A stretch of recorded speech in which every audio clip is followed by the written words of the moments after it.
नमस्कार दोस्तों, InFocus civil academy में आप सभी का स्वागत है। दोस्तों, खबरों का बाजार काफी गर्म है कि यूपीपीएससी का कैलेंडर आने वाला है। ऐसे में एक जो सामान्य चर्चा ये चल रही है कि आपका आरओ एआरओ का एग्जाम लगभग 6 माह के भीतर होने की संभावना है।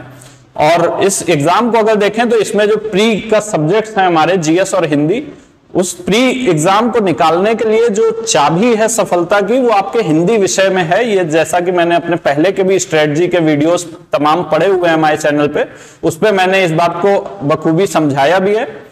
तो इसी हिंदी को तैयार करने के लिए हम लोग डेली बेसिस पर प्री और मेंस दोनों के पाठ्यक्रम को मिलाते हुए कुछ ऐसा मटेरियल तैयार करते हुए चलते हैं जो कि हमारा रोज का रोज तैयार हो जाता है और साथ ही उसकी पीडीएफ भी आपको टेलीग्राम ग्रुप में दे दी जाती है। आज का जो हमारा सेशन है वो लगभग 15वें दिन का है, तो डे 15 को हम लोग आज शुरू करते हैं। चलिए, आज का जो सेशन है उसमें सबसे पहला जो हमारा सेक्शन है वो है ऐसे कोटेशन का। ऐसे कोटेशन जैसा आप यहां पर देख रहे हैं, ये दरअसल तुलसीदास जी का है। तुलसीदास जी का ये कोटेशन है और मानस से लिया गया है, यानी रामचरित मानस से ये लिया गया है। वहां पर वो कहते हैं, कत विधि सृजी नारी जग माही, पराधीन सपने सुख नाही। कत विधि सृजी मतलब किस तरह से विधाता ने नारी को सृजा है या बनाया है कि उसके जो भी पराधीन होता है उसको सपने में भी सुख नहीं मिलता है, और यहां पर नारी को पराधीन बताया गया है।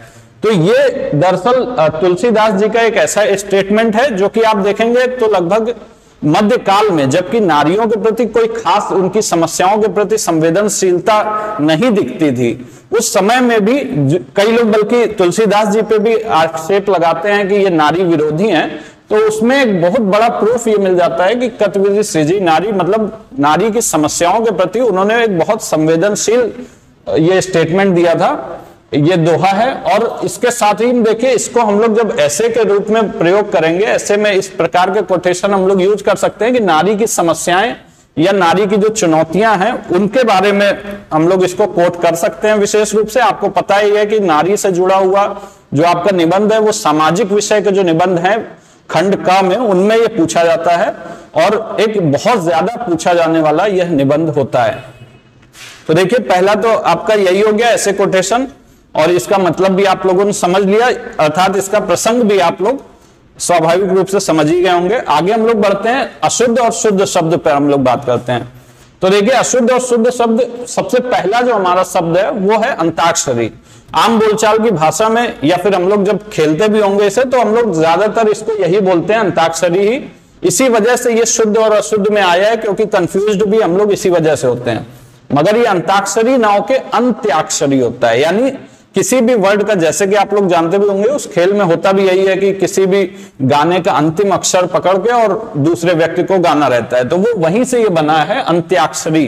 अंत्य और अक्षरी, इसका अगर विच्छेद भी करेंगे हम लोग, संधि विच्छेद भी करेंगे तो अंत्य और अक्षरी होता है, अंत प्लस अक्षरी। तो यहां पर कई लोग सोचते हैं कि अंत और अक्षरी होता है, जबकि वो नहीं होता है, ये अंत्य प्लस अक्षरी होता है। ठीक है, तो ये यहां पर एक बहुत ही महत्वपूर्ण शुद्ध अशुद्ध शब्द है, इसको आप लोगों को ध्यान देना है, बहुत कंफ्यूजिंग भी रहता है। उसके बाद हम लोग देखेंगे तो तदोपरांत।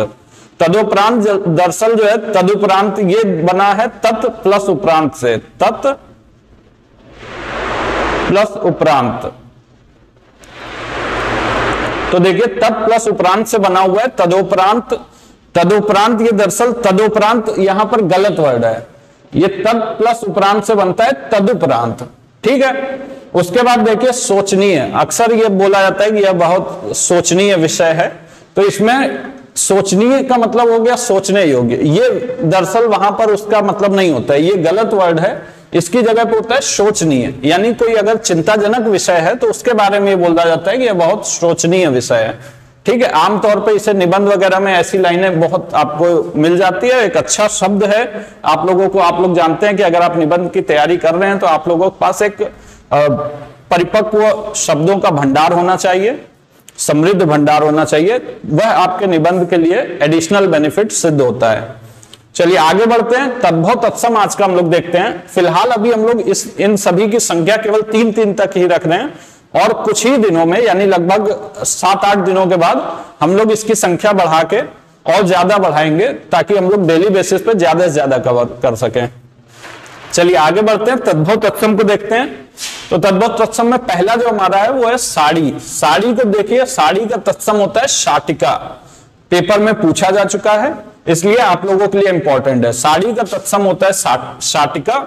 उसी प्रकार से सलाई, सलाई का तत्सम इसी से मिलता ही जुलता सलाका। ठीक है, अब यहां पे आपको ध्यान ये देना है कि ये जो साड़ी है उसमें सा बना है ये वाला, जबकि यहां पर सा ये वाला है। ठीक है, तो इन दोनों को आपको ये चीजें डिफरेंस नोट करते हुए चलना है, क्योंकि यहीं से आपका हो सकता है कि शुद्ध अशुद्ध का भी शब्द बन जाए। ये साड़ी का शाटिका होता है और सलाई का सलाका होता है। इसी प्रकार देखिए कैवट, केवट, केवट मतलब नाव को खेवने वाला, तो केवट से बनता है, ये दरअसल बना हुआ है तत्सम शब्द कैवर्त से। और जैसा कि आप लोगों ने देखा भी होगा हिस्ट्री में कैवर्त विद्रोह भी आता है, जो कि आपका बंगाल में हुआ था ये कैवर्त विद्रोह रामपाल के समय पर। और जो रामपाल चरितम लिखा गया है संध्याकर नंदी द्वारा, उसमें भी इसका उल्लेख मिलता है कैवर्त विद्रोह का। तो यहां पर देखिए कैवर्त का मतलब होता है केवट, सलाका का मतलब सलाई और शाटिका का मतलब साड़ी। ठीक है, ये आज का तत्सम तद्भव है जिसको हम लोग को आज याद करना है।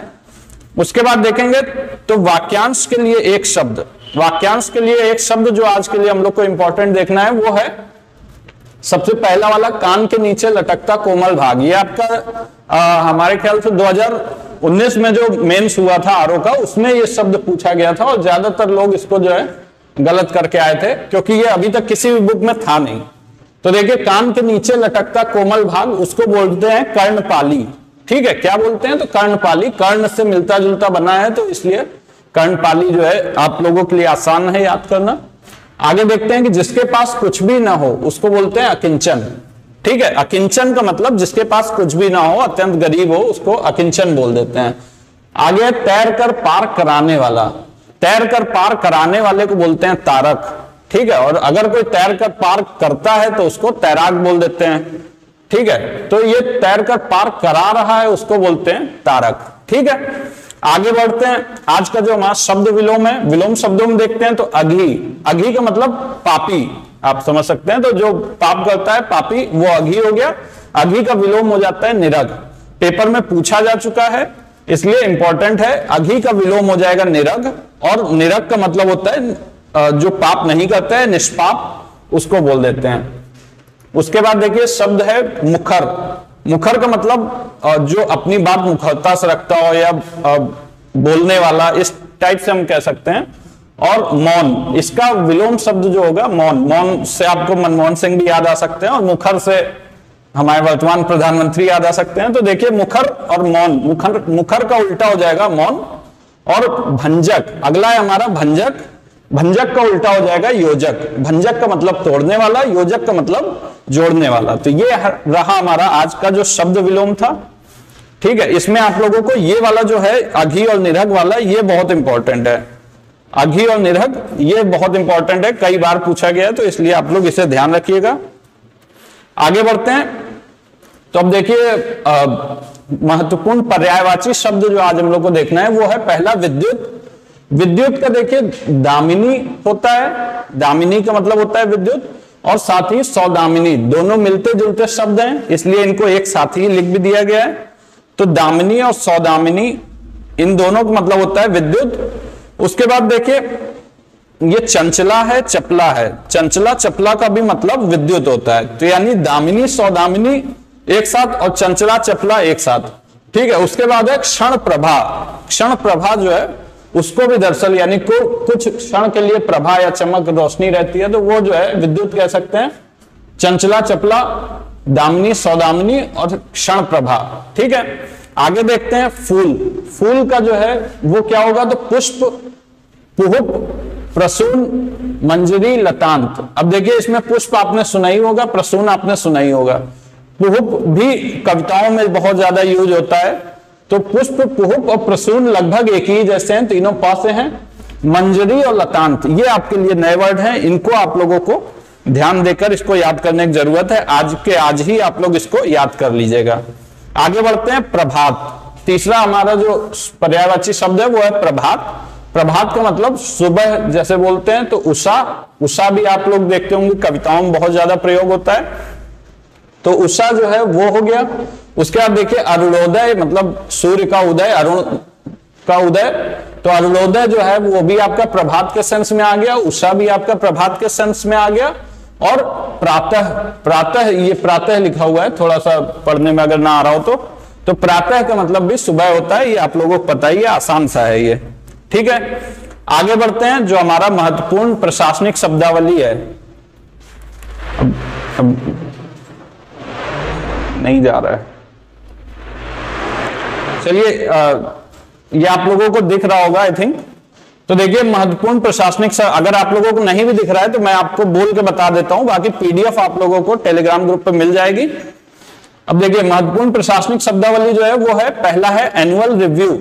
एनुअल रिव्यू का मतलब वार्षिक समीक्षा, एनुअल का मतलब वार्षिक, रिव्यू का मतलब समीक्षा। ठीक है, कॉम्प्रिहेंसिव, कॉम्प्रिहेंसिव का मतलब हो गया व्यापक। ठीक है, कॉम्प्रिहेंसिव का मतलब व्यापक। एम्बेजलमेंट, एम्बेजलमेंट बोलते हैं गबन को, गबन करना मतलब कोई धन लेके जैसे भाग जाना, उसको बोलते हैं गबन करना, उसको एम्बेजलमेंट बोलते हैं। ये एक नया वर्ड है, कठिन वर्ड है, और खास तौर पे इसकी स्पेलिंग भी आप लोगों को ध्यान रखनी है। जैसा कि मैं बार बार कहता रहता हूं, प्रशासनिक शब्दावली में हिंदी और इंग्लिश दोनों कैसे लिखा जाएगा यह भी आप लोगों के लिए जरूरी है। तो एम्बेजलमेंट की स्पेलिंग भी आप देख लीजिएगा, उसका मतलब होता है गबन, कॉम्प्रिहेंसिव का मतलब व्यापक। अब इसमें आप ये नहीं लिख सकते हैं कि एम्बेजलमेंट का मतलब पैसे लेकर भाग जाना, जो इसका एग्जैक्ट वर्ड है वही आपको लिखना होगा, यहां पर वार्षिक समीक्षा ही लिखना होगा। ठीक है, इसी प्रकार से आगे बढ़ते हैं। तो आज का मुहावरे और लोकोक्तियां जो है उनमें अगर हम लोग बात करते हैं तो सबसे पहला जो शब्द है हमारा, पहला जो हमारा मुहावरे है वो है लकीर का फकीर होना। लकीर का फकीर होना मतलब किसी भी बात का जैसे अंधानुकरण करना है, या किसी भी पुराने रीति रिवाज कोई ऐसे हैं जिनका हम लोग बहुत ज्यादा उसी को पालन करते रहते हैं बिना उस पर कोई लॉजिक अप्लाई किए, तो उसको बोलते हैं कि लकीर का फकीर होना। ये दरअसल एक नेगेटिव सेंस में यूज किया जाता है। आगे देखते हैं कि 3-13 होना। 3-13 होना मतलब तितर बितर होना। जैसे कि मान लीजिए कि पुलिस के डंडा चलाते ही भीड़ 3-13 हो गई, तो तितर बितर हो जाना। हालांकि इस प्रकार के एग्जाम्पल्स या वाक्य का प्रयोग आप लोगों को पेपर में नहीं करना है। ठीक है, आप लोगों को बहुत अच्छे वाक्य प्रयोग करना है, जो कि हम लोग जल्दी आप लोगों से समय समय पर डिस्कस करते भी रहेंगे किस प्रकार के वाक्य प्रयोग करना है। जो हमारा अगला अब हम ऐसे पीडीएफ बनाएंगे उसमें हम साथ में इस चीज को भी लेते हुए चलेंगे। उसके बाद देखिए हाथ कंगन को आरसी क्या। हाथ कंगन को आरसी क्या, इसको बोलते हैं, दरअसल इसका मतलब होता है कि प्रत्यक्ष को प्रमाण की कोई आवश्यकता नहीं होती। जो चीज हमारे हाथ में है उसकी हमें क्या किसी से प्रमाण लेना, उसकी तो क्वालिटी हम खुद ही से देख सकते हैं। तो यही दरअसल इसका मतलब है। हाथ कंगन को आरसी क्या मतलब प्रत्यक्ष को प्रमाण की आवश्यकता नहीं होती। 3-13 होना मतलब तितर बितर होना। लकीर का फकीर होना मतलब पुराने रीति रिवाजों का अंधानुकरण करना। ठीक है, तो ये रहा हमारा आज का सेशन, और जल्दी हम लोग आपसे अगले सेशन मिलेंगे और अगले पीडीएफ की तैयारी कर रहे होंगे। इस क्लास का पीडीएफ आप लोगों को तुरंत ही इस हमारे Telegram group InFocus civil academy, जिसका लिंक नीचे डिस्क्रिप्शन बॉक्स में दिया हुआ है, उसमें है। आप लोग जो भी न ज्वाइन हुआ हो वो वहां पर उसे ज्वाइन कर सकता है। बहुत बहुत धन्यवाद, नमस्कार।